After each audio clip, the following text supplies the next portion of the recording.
ನಮಸ್ಕಾರ. ಇವತ್ತು ಒಂದು ವಿಶೇಷವಾದ ವಿಷಯದ ಬಗ್ಗೆ ಮಾತಾಡೋಣ. ನಮಸ್ಕಾರ. ಹೇಳಿ, ಏನದು? ನಮ್ಮ ಕನ್ನಡ ಸಾಹಿತ್ಯಕ್ಕೆ ಸಿಕ್ಕಿದ ಅತಿದೊಡ್ಡ ಗೌರವ ಇದೆಯಲ್ಲ, ಆ ಜ್ಞಾನಪೀಠ ಪ್ರಶಸ್ತಿ, ಅದರ ಬಗ್ಗೆ. ಓ ಹೌದು ಹೌದು, ಜ್ಞಾನಪೀಠ ಅಂದ್ರೆ ಅದು ಭಾರತದ ಅತ್ಯುನ್ನತ ಸಾಹಿತ್ಯ ಪ್ರಶಸ್ತಿ.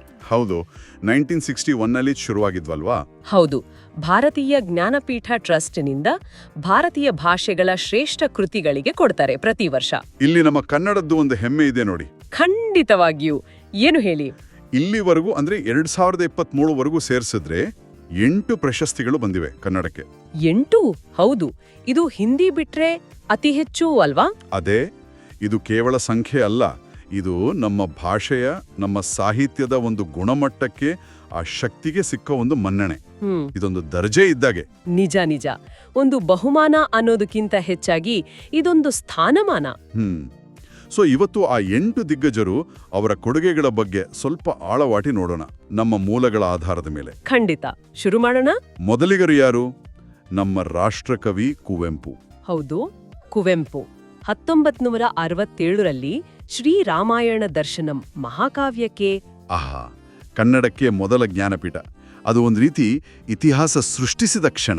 ಹೌದು, ಅವರದ್ದು ಬರೀ ಆ ಕಾವ್ಯ ಅಷ್ಟೇ ಅಲ್ಲ, ಅವರ ವಿಶ್ವ ಮಾನವ ಸಂದೇಶ ಇದೆಯಲ್ಲ, ಅದು ಇವತ್ತಿಗೂ ಎಷ್ಟು ಪ್ರಸ್ತುತ ಅಲ್ವಾ? ನಿಜ, ಎಲ್ಲಾ ಸಂಕುಚಿತತೆಗಳನ್ನು ಮೀರಿ ನಿಲ್ಲುವಂತ ಒಂದು ದೃಷ್ಟಿ ಅದು. ಆಮೇಲೆ 1973ರಲ್ಲಿ ದ.ರಾ ಬೇಂದ್ರೆ ಅವರು. ಅಂಬಿಕಾ ತನಯದತ್ತ, ಆ ಹೆಸರು ಕೇಳಿದ್ರೇನೆ ಒಂಥರ ಕಾವ್ಯದ ಅನುಭೂತಿ. ಹೌದು, ಅವರ ಕಾವ್ಯ ಅಂದ್ರೆ ಅದು ಹೇಗೆ ಅಂದ್ರೆ ನಮ್ಮ ನೆಲದ ವಾಸನೆ, ಆ ನುಡಿಗಟ್ಟುಗಳ ಸೊಗಸು, ಭಾವಗಳ ಆಳ. ಅಬ್ಬಾ, ಭಾಷೆಯ ಜೊತೆ ಅವರು ಆಡಿದ ಆಟ ಇದೆಯಲ್ಲ. ಖಂಡಿತ. ಆ ಜಾನಪದದ ಸತ್ವವನ್ನ, ಆ ಲಯಗಾರಿಕೆಯನ್ನ ಆಧುನಿಕ ಕಾವ್ಯಕ್ಕೆ ತಂದ ರೀತಿ ಇದೆಯಲ್ಲ, ಅದು ಅದ್ಭುತ. ಮುಂದೆ 1983ರಲ್ಲಿ ಮಾಸ್ತಿ ವೆಂಕಟೇಶ ಅಯ್ಯಂಗಾರ್. ಹೌದು, ಮಾಸ್ತಿ ಅವರು ಕನ್ನಡದ ಸಣ್ಣ ಕಥೆಗಳ ಜನಕ ಅಂತಲೇ ಪ್ರಸಿದ್ಧರು. ಅವರ ಕಥೆಗಳು ಸುಬ್ಬಳ್ಳ ತರಹ ಎಷ್ಟು ಸರಳವಾಗಿರ್ತವೆ, ಆದ್ರೆ ಎಷ್ಟು ಆಳವಾದ ವಿಷಯಗಳನ್ನ ಹೇಳಿಬಿಡ್ತಾರೆ. ಅದೇ ಅವರ ಶಕ್ತಿ. ಗದ್ಯದಲ್ಲೇ ಒಂದು ಕಾವ್ಯದ ತರಹದ ಸೆಳೆತಿರುತ್ತೆ, ಓದುಗರ ಮನಸ್ಸಿಗೆ ನೇರವಾಗಿ ತಟ್ಟುತ್ತೆ. ಆನಂತರ 1990ರಲ್ಲಿ ವಿ.ಕೆ. ಗೋಕಾಕ್. ಹೌದು, ವಿನಾಯಕ ಕೃಷ್ಣ ಗೋಕಾಕ್. ಇವರು ಕವಿ, ವಿಮರ್ಶಕ, ಭಾಷಾಶಾಸ್ತ್ರಜ್ಞ, ಶಿಕ್ಷಣ ತಜ್ಞ, ಬಹುಮುಖ ಪ್ರತಿಭೆ. ಅವರಿಗೆ ಬಂದಿದ್ದ ಭಾರತ ಸಿಂಧು ರಶ್ಮಿಗೆ ಅಲ್ವಾ? ಹೌದು, ಅದೊಂದು ಬೃಹತ್ ಕಾವ್ಯ. ವೈದಿಕ ಕಾಲದಿಂದ ಹಿಡಿದು ಭಾರತದ ಒಂದು ಸಾಂಸ್ಕೃತಿಕ ಪಯಣವನ್ನ ಕಟ್ಟಿಕೊಡುವ ಪ್ರಯತ್ನ. ಅವರ ಪಾಂಡಿತ್ಯ ದೊಡ್ಡದು.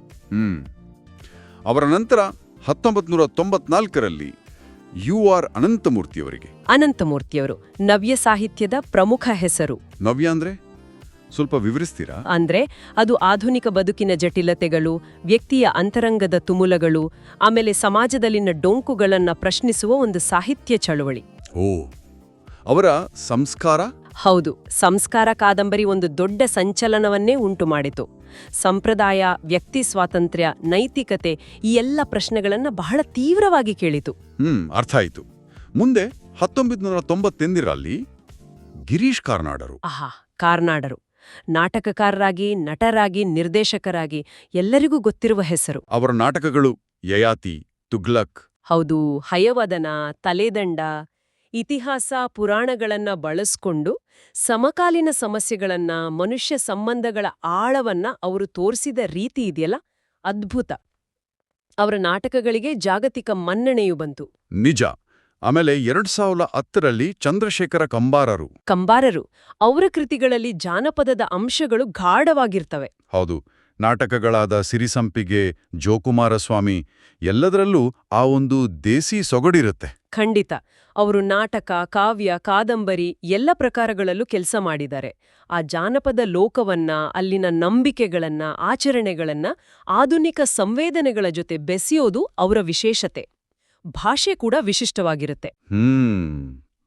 ಕೊನೆಯದಾಗಿ, ಅಂದ್ರೆ ಇಲ್ಲಿವರೆಗೂ ಕೊನೆಯವರು, 2023ರಲ್ಲಿ ಎಸ್.ಎಲ್. ಭೈರಪ್ಪನವರು. ಹೌದು, ಭೈರಪ್ಪನವರು ಇವತ್ತಿನ ಕನ್ನಡದ ಬಹುಶಃ ಅತಿ ಹೆಚ್ಚು ಓದುಗರನ್ನು ತಲುಪಿದ, ಅತಿ ಹೆಚ್ಚು ಚರ್ಚೆಗೆ ಒಳಗಾದ ಲೇಖಕರು. ಪರ್ವ, ಆವರಣ, ದಾಟು, ದೊಡ್ಡ ಕಾದಂಬರಿಗಳು. ಹೌದು, ಅವರ ಕೃತಿಗಳು ಭಾರತೀಯ ತತ್ವಶಾಸ್ತ್ರ, ಇತಿಹಾಸ, ಸಾಮಾಜಿಕ ಮೌಲ್ಯಗಳು ಇವುಗಳನ್ನೆಲ್ಲ ಬಹಳ ಗಂಭೀರವಾಗಿ ವಿಶ್ಲೇಷಣೆ ಮಾಡ್ತವೆ.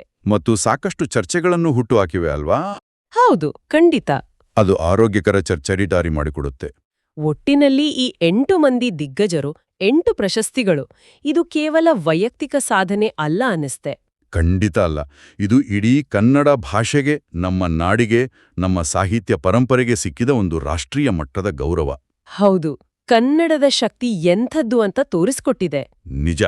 ನೋಡಿ, ನಮ್ಮ ಕನ್ನಡ ಸಾಹಿತ್ಯದ ಹರಿವಿದೆಯಲ್ಲ, ಹಳಗನ್ನಡದ ಶಾಸನಗಳಿಂದ, ಪಂಪ ರನ್ನರಿಂದ, ವಚನಕಾರರಿಂದ, ದಾಸರಿಂದ, ನವೋದಯ, ನವ್ಯ, ದಲಿತ ಬಂಡಾಯ, ಹೀಗೆ ಎಷ್ಟೊಂದು ಧಾರೆಗಳು.